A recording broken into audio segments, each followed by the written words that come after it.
Assalomu alaykum aziz kuzatuvchilar. Fizika fanidan milliy sertifikatga tushgan, sertifikatga tushgan savol. Ya'ni P ko'paygan V kvadrat konstanta gazning bosimini hajm kvadratiga ko'paytmasi saqlangan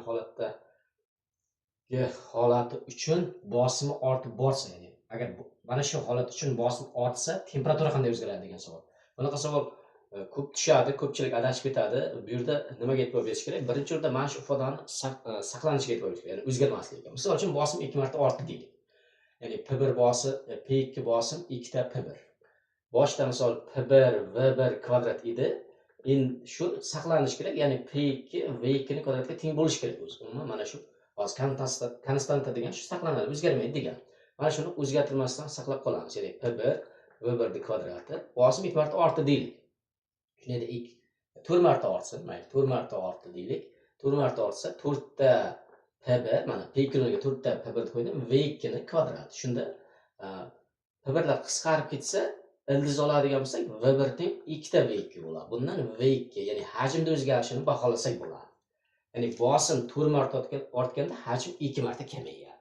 Endi temperatura qanday o'zgaradi desa, birinchi o'rinda shuni saqlanishiga e'tibor qaratish kerak. Keyin PV teng mu RT ideal gaz holat tenglamasida temperaturani, ya'ni bosim va hajm o'zgarishiga moslab temperaturani o'zgarishini baholash mumkin. Ya'ni bu yerda hozir agar mana bu tenglamaga e'tibor qaratadigan bo'lsak, hozir bizda bosim 4 marta ortganda, mana bosimni 4 ga ko'paytirdi, hajm 2 marta kamaydi.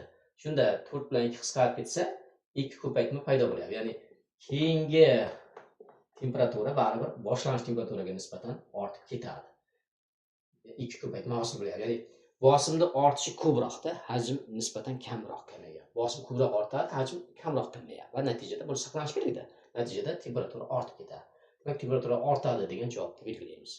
Agar masalan 4 marta ortdi desa, bosim temperatura hozir 2 marta ortdi deb javob beramiz. Xo'p, video foydali va qiziqarli bo'lgan bo'lsa, obuna bo'lib qo'yingizlar. Rahmat.